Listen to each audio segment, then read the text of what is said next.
കാലാവസ്ഥാ വ്യതിയാനങ്ങൾ മനുഷ്യരാശിയെ പ്രതികൂലമായി ബാധിക്കുന്ന ഈ കാലത്ത് വേറിട്ട ഒരു ഹരിത വിപ്ലവമൊരുക്കി കല്യാൺ സിൽക്സ്. തണലാകാൻ നമുക്ക് എന്ന പരിസ്ഥിതി സൗഹാർദ്ദ പദ്ധതിക്ക് കല്യാൺ സിൽക്സ് തുടക്കം കുറിച്ചു. 1,00,000 വൃക്ഷത്തൈകളാണ് പദ്ധതിയിലൂടെ ഉപഭോക്താക്കൾക്ക് സമ്മാനമായി നൽകുവാൻ കല്യാൺ സിൽക്സ് ലക്ഷ്യമിടുന്നത്. തൃശൂർ പാലസ് റോഡ് ഷോറൂമിൽ വെച്ചു നടന്ന ചടങ്ങിൽ മന്ത്രി കെ രാജൻ പദ്ധതിയുടെ ഉദ്ഘാടനം നിർവഹിച്ചു. പദ്ധതി വഴി നൽകുന്ന വൃക്ഷത്തൈകളുടെ പരിപാലനം പ്രോത്സാഹിപ്പിക്കുവാൻ കല്യാൺ സിൽക്സ് സമ്മാന പദ്ധതിയും നടപ്പാക്കുന്നുണ്ട്. 1 വർഷത്തിനു ശേഷം ഈ വൃക്ഷത്തൈകളുടെ ചിത്രം അയച്ചു തരുന്ന ഉപഭോക്താക്കളിൽ നിന്ന് നറുക്കെടുപ്പിലൂടെ തിരഞ്ഞെടുക്കുന്ന 500 പേർക്ക് ഒരു സ്നേഹ സമ്മാനം കല്യാൺ സിൽക്സ് നൽകും.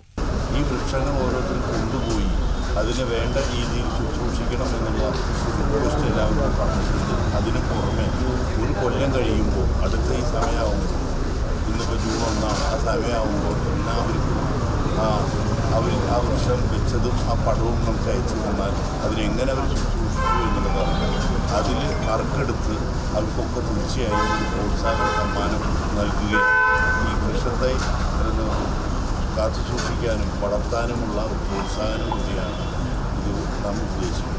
Thrissur mayor M K Varghese, Kalyan silks ചെയർമാനും മാനേജിംഗ് ഡയറക്ടറുമായ TS പട്ടാഭിരാമൻ, എക്സിക്യൂട്ടീവ് ഡയറക്ടർമാരായ Prakash Pattabhiraman, Mahesh Pattabhiraman, KMB construction managing director KM Parameswaran എന്നിവർ ചടങ്ങിൽ സന്നിഹിതരായിരുന്നു.